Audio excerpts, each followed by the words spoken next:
Welcome to chapter 2, the book of John. We're at the wedding of Cana. It says in verse 2:1, but before we go into 2:1, I need to mention that in the last chapter I said Philip was identified as Bartholomew, and it was actually Nathaniel. I'd like to correct that. So it begins in verse 1, and in the third day, a wedding took place in Cana of Galilee. If you go back to the first chapter, you'll see it'll say in the next day, and the next day. I think it's 2 or 3 times. So basically, this is all taking place within 3 days, the first and second chapter, as far as the time element. In the third day, the wedding, agamos, we have a bigami, a wedding married to more than one person. Triti, a tri, is a triton, is a 3-speared weapon, and that's a derivative. And it took place in Cana of Galilee. Let's go to our map of the New Testament, and we'll see up here in the Sea of Galilee. This is where someplace over here was probably where John saw Jesus, and then Cana is over here. Now, I don't know exactly as far as the mileage what that would be, but I suppose that they could get over there in that period of time. So a wedding, somebody that they knew. And the mother of Jesus was there. So she probably is already there. And were invited also Jesus and his mathite, his disciples, unto the gamon, the wedding. And lacking wine, so now Jesus has arrived with his 12 disciples. And lacking wine, inu, vino, comes from that inu, wine. The mother of Jesus says to him, well, they do not have wine. And Jesus says to her, well, what is it to me and to you, O woman? Gine, it's also a wife, but of course it's not a wife to Jesus. It says mother, but he calls her woman. It's interesting, instead of mother. And I don't know why, but he did. My hour is not yet come. Ora, hour is a transliteration. His hour. What is he talking about? His hour is not yet come, and she's mentioning that they don't have wine. I would assume that she has seen him do miraculous types of things. I think he's in his 30s here when he comes to his public ministry. So she must have seen some things that he did, because she wouldn't have mentioned this and had a feeling that he could do something about it, because she says his mother to the servants, the diakonis, a deacon, it's a transliteration, a servant. Whatever he should say to you, you do it. Well, now, why would anybody do anything somebody says unless they saw something? And here now the disciples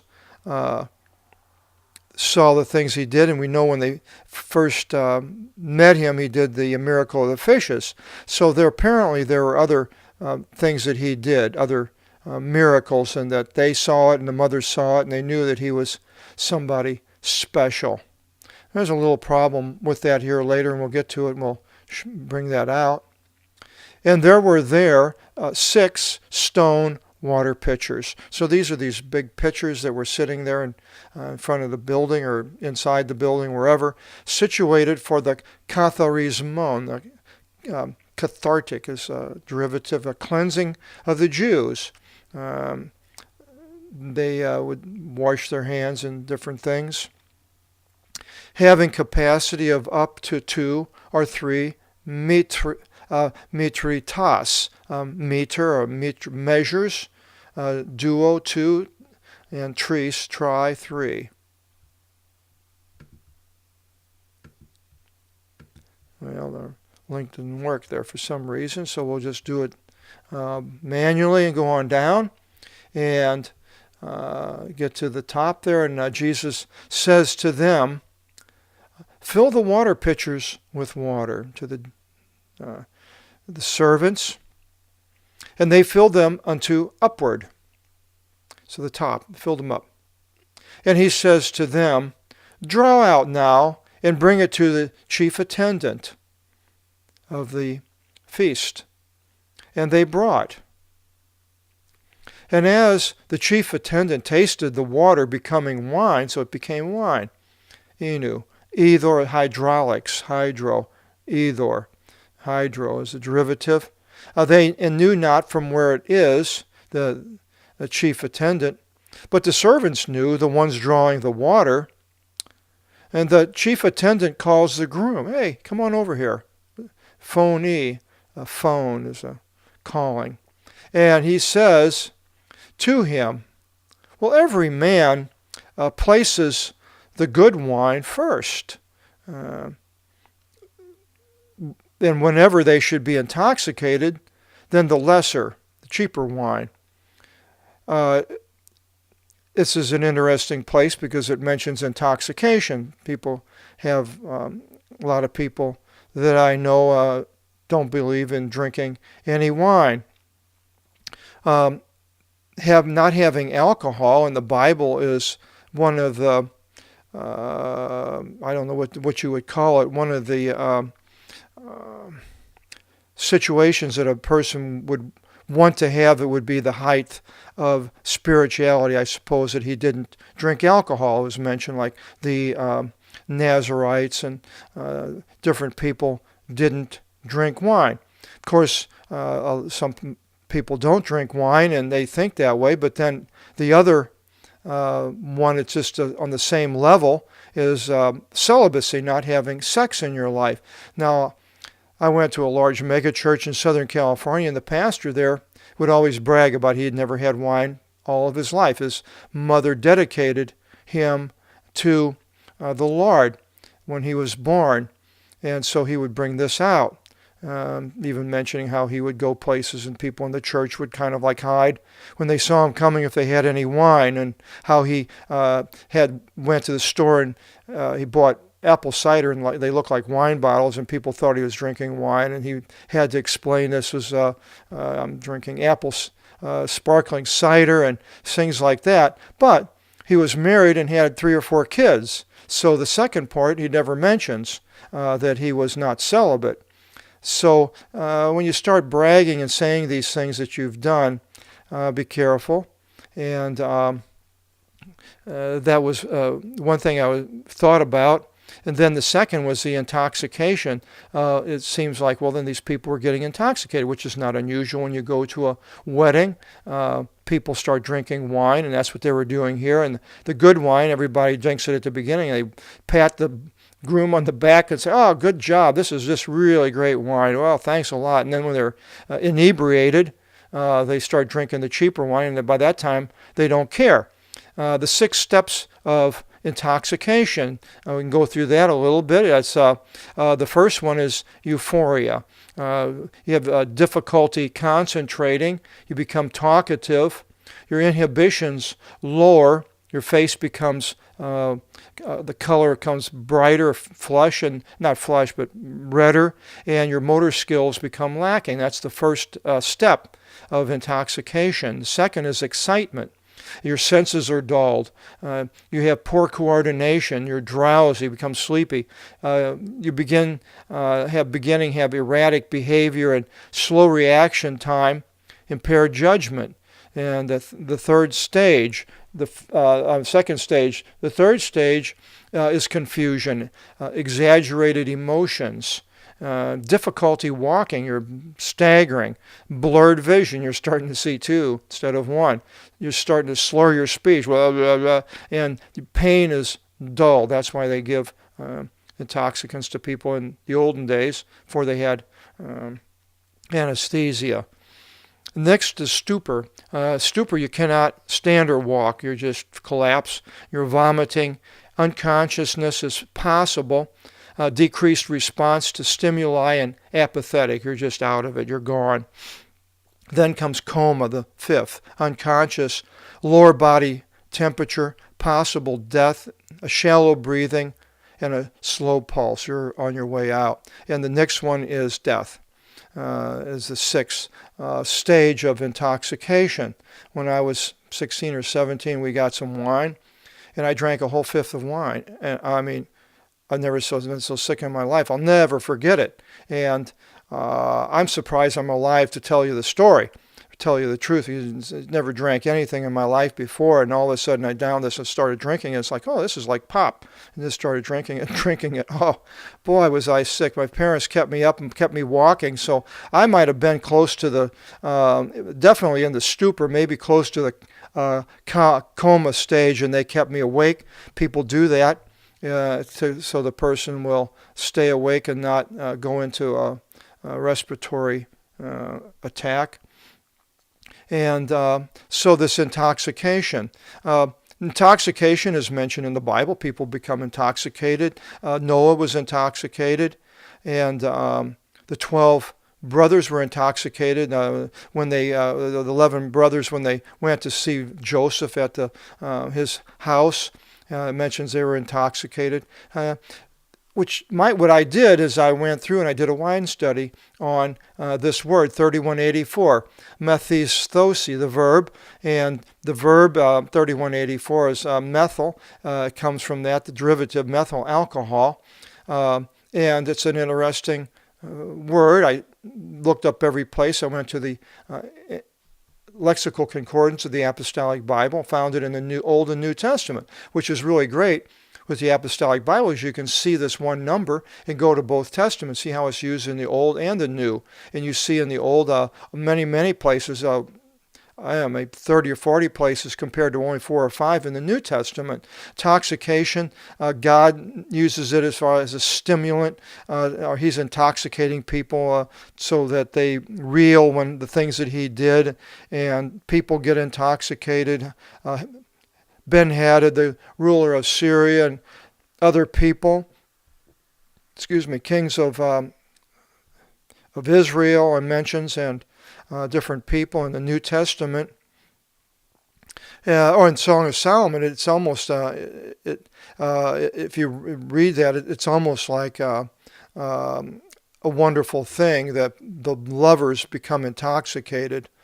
Jesus, this is the only place he mentions this word intoxication. It's mentioned in other places. Revelations, the beast, or not the beast, the harlot is intoxicated with the blood. So you can do a study and go to this 3184. You can do it a lot of the words, but I'm just using that for an example for doing a word study. And then I classify all the words in. Many of them are the same type of thing, and I give them a classification. Like first would be people, and the second would be being intoxicated. And then it's saturated is another usage for this 3184, to saturate something. And that was used in a couple of places in the Old Testament. So he's kept the good wine until now. And so it says this, the beginning of the signs Jesus did in Cana of Galilee and manifested his glory. Well, I think he did other signs as far as the miracles earlier than this. I don't think this was the first miracle, because when he met the disciples, he had the miracle of the catch of the fish. And so, but the thing I think here of what it's saying is that he manifested his glory to everybody, not just to a few people. And that's what I think. And his disciples believed in him when they saw what he did here. Now they believe in him. Of course, their belief was limited, because we know that they left him and had a lot of doubts, and didn't even believe after he rose from the dead. But there was a beginning of this belief. After this, he went down unto Capernaum, he and his mother and his brothers and his disciples. And there they stayed not many days. We'll go back up to the the map. And Capernaum is here right on the Sea of Galilee. So they went across. They were over here and they went over there and went back again.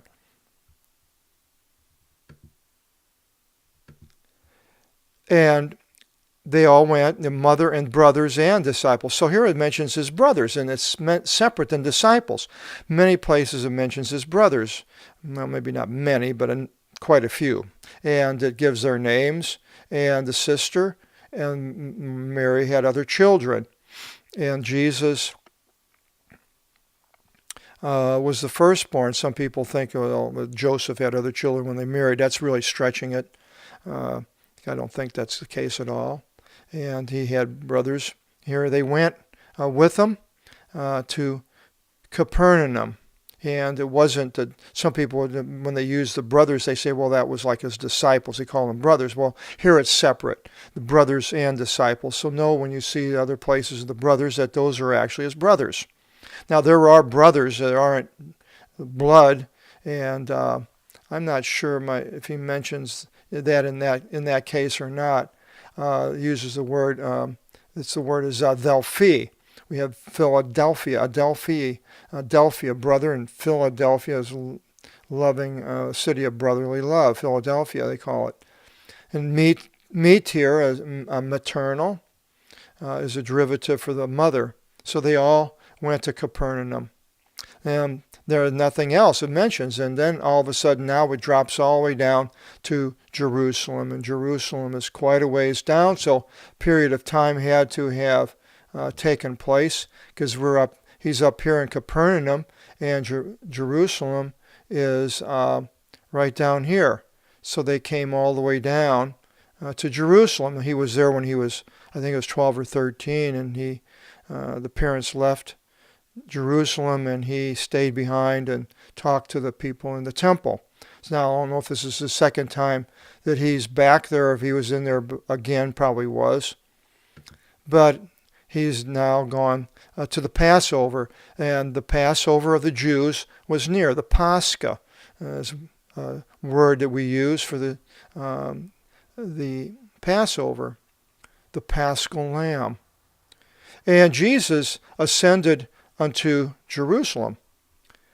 And he found in the Iaro, the temple hieroglyphics, a writing of the temple, the ones selling voas, oxen and sheep and doves, and the money changers sitting down. Well, the money changers would change the unclean Roman money for the temple denarius, so that they would buy these animals with this clean temple money.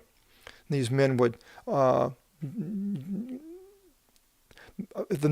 oxen may cost, let's say, $500 if you had bought it on the streets from somebody, but they give you a lot less money, so it ends up costing you maybe like $600. So they make $100 on it. So it's usury. They were making money on it.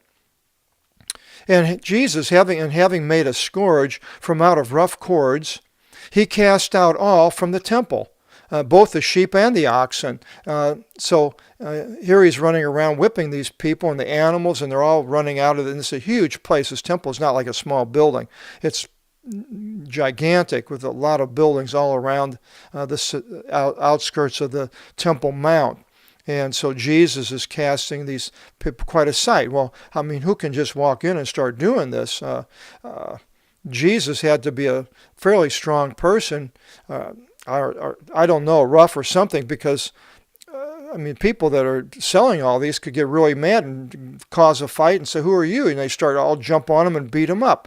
But that's not what happened. They didn't. They left, and it says, and of the money changers, he poured out the brass coins on the trapezes. And we have a trapeze, a flat tablet type wooden thing that the people in the circus stand on, the trapeze artists. He had overturned the tables. Trapeze this is a bank in Greece if you went there today. And to the one selling the doves he said, "Take these from here. Do not make the house of my father a house of a emporium, of a marketplace." Emporium is a derivative. Patros, paternal, is a derivative. And ecology, or economics. In verse 17, And his disciples remembered that. It is being written, the zeal, zelos is a transliteration, of your house devoured me. That was in Psalm 69:9. They remembered this. I'm not sure it was later or at this time, but the Jews responded then and said to him, well, what sign do you show to us that these things you do? Simeon, that we have a semaphore as a derivative. Signs, that's another word study you can highly recommend it. I even did a booklet, The Word on the Word, in 4592, and signs were in heaven, the rainbow and different signs that God made. The serpent on the wooden cross, or whatever the object was that in the wilderness when the children of Israel left Egypt and were being bitten by the snakes. Many different signs, and then a sign becomes a sort of like a miraculous event. There's also terata, which are more of the miracles. So what sign do you show to us that you do? They wanted to know more about who he was and what his authority was. Jesus answered and said to them, well, loosen this temple, and in 3 meres, 3 days, I will raise it. The Jews then said, well, 46 years it took to build this temple, and you in 3 days will raise it? Here it took 46 years to build it. These giant stones were immense, like 6 foot high, 6 foot deep, and 10 or 15 foot long, just huge. But that one, Jesus spoke concerning the temple of his somatos, body. Somatic has to do with the body, derivative. He was concerning, he was talking about his body. And his disciples remembered that this he said to them. And they believed in the scripture and in the word. When then he was raised from out of the dead ones, his disciples remembered that this he said to them.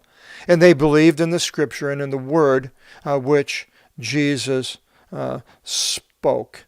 And the scriptures, they believed in the scriptures, the writing of the place where I will not leave my anointed to suffer corruption, and in different scriptures. They believed in the scriptures and in the word that Jesus said also, in his being raised from dead ones in 3 days.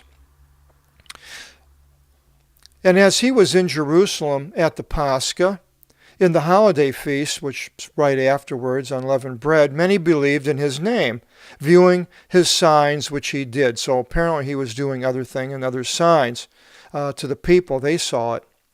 But Jesus himself did not entrust himself to them on account of his knowing all. Now, it says, and that he had not a need that any should witness concerning a man, for he knew what was in man. So nobody had to go and tell him, hey, watch out for that guy, because he doesn't do what he says he's going to do and all these things. Jesus knows everything about man. He knew it all. When everybody he spoke to and talked to, he knew all about the person. And so he didn't have this need. But we do. We're not God in that way. Sometimes it takes a long time to know a person, whether they're, even if they're honest or they're not. You may know a person, you may see some things that they're doing are kind of odd, but yet the person, you really like them and everything. But then after a period of time, Jesus says you'll know them by their fruits. And if you see a lot of bad fruit coming out and no good fruit whatsoever, then you start wondering and you start seeing, this is what that person's really, really all about. He was put on a good front. Jesus would have known it instantly, but it takes us sometimes years to find out. Jesus meets a man in the next chapter who comes to him, and it's a wonderful chapter, and I hope you'll join us with it, and God bless.